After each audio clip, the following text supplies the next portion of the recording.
Merhaba, ben Şahtmira, yazılım mühendisliği üçüncü sınıf öğrencisiyim.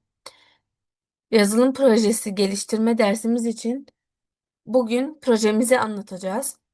Projemizi kısaca anlatırsak, projemiz horlama tespiti, Python diliyle kod yazarak ses kaydının horlama veya horlama değil olduğunu, yani sıfır veya bir olduğunu tespit edeceğiz ve horlama varsa horlayan kişiye uyarı vererek uyandıracak.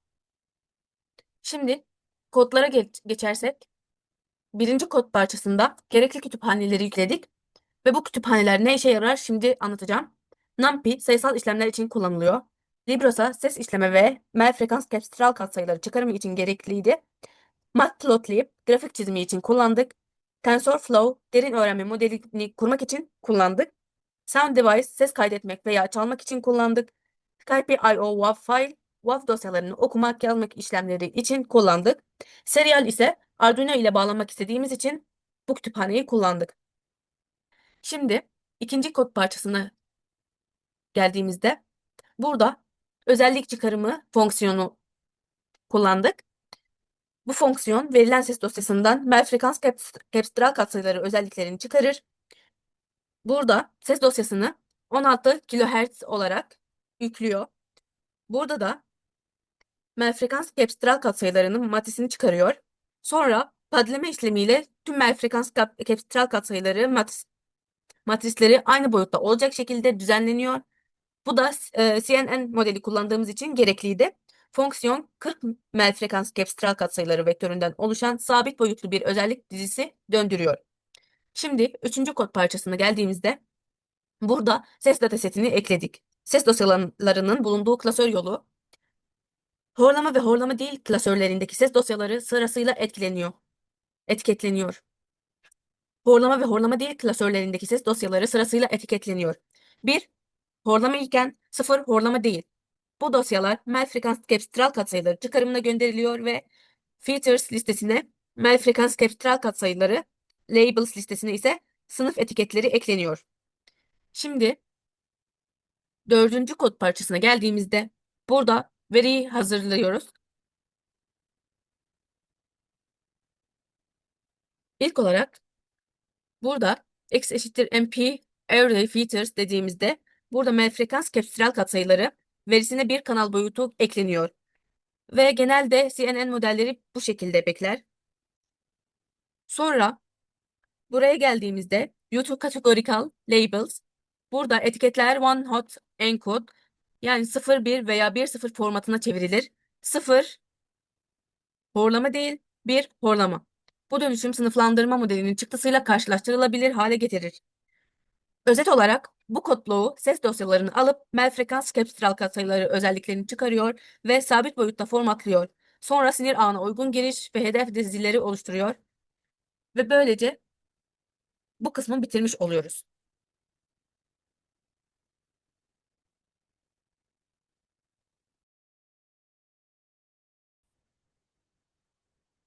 Merhaba arkadaşlar, benim adım Zeynep. Projenin ikinci kısmını anlatacağım.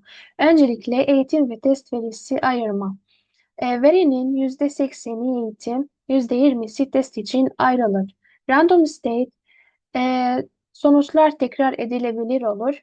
Sonra input shape giriş boyutu, 40 adet MFCC özelliği frekans bilgisi, zaman boyutu X shape bir mono ses kanalı.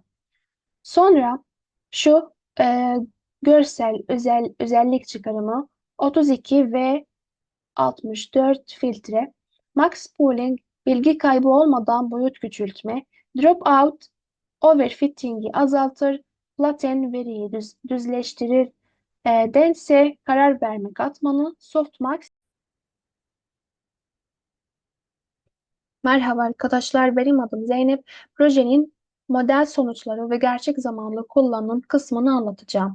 Öncelikle bu fonksiyonu kullanarak modelin nasıl öğrendiğini grafikle gösteriyoruz.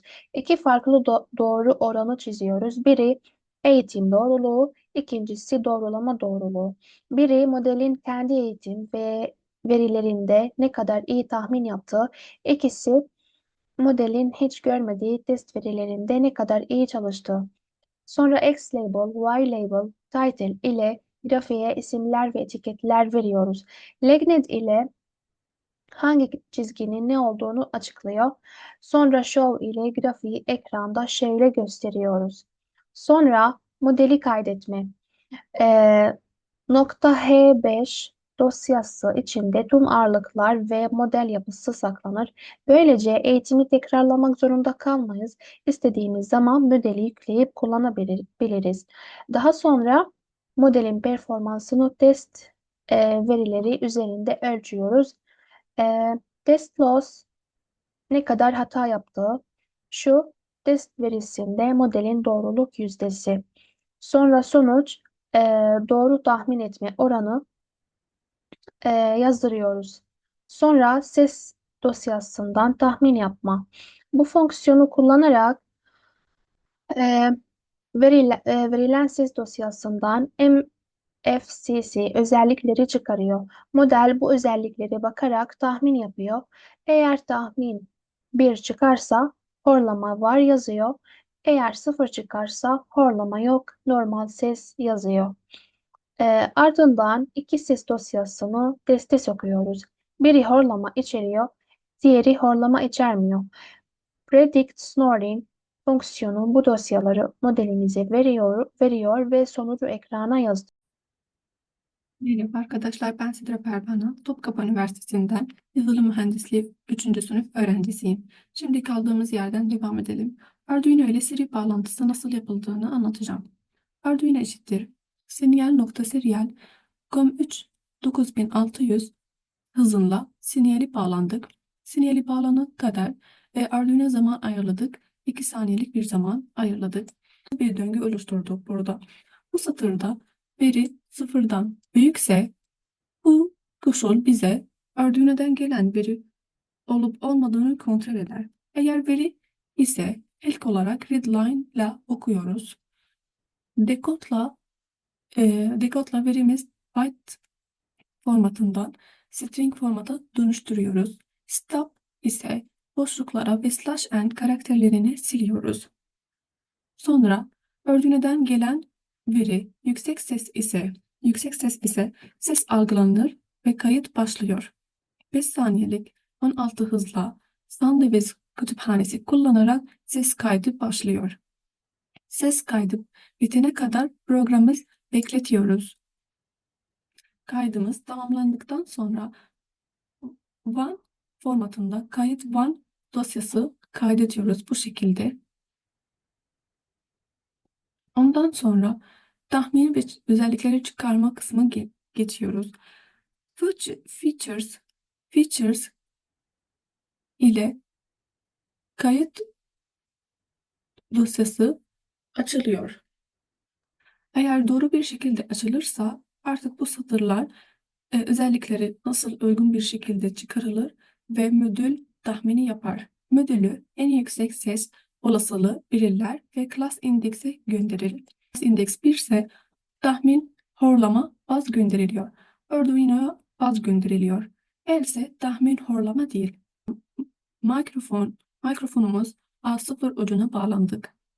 Buzzer'ımız 8 ucuna bağladık.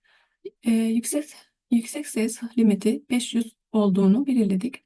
Send false burada veri alıp almadığını kontrol eder. Stop, void stop ise ilk önce sinyal bağlantısı ile bağladık. Buzzer'ımız output olarak belirledik. Buzzer'ımız kapalı şeklinde dursun. Sonra bir döngü oluşturduk. Mikrofondan gelen ses eğer limitten büyükse demek ki sinyale yüksek ses gönderilecek. Ve send true. Send true demek ki tekrar bir ses algılanması engeller. Sonra Python'dan gelen mesaj sonuna kadar okunur ve boşlukları silinir. Gelen mesaj eğer bassa buzzer'ımız çalışır. 3 saniyelik beklenir. Sonra buzzer'ımız tekrar kapanır. Else if message eğer silent ise buzzer'ımız kapalı kalır ve tekrar send false tekrar yeni ses algılanmasına izin verir. Dinlediğiniz için teşekkür ederim.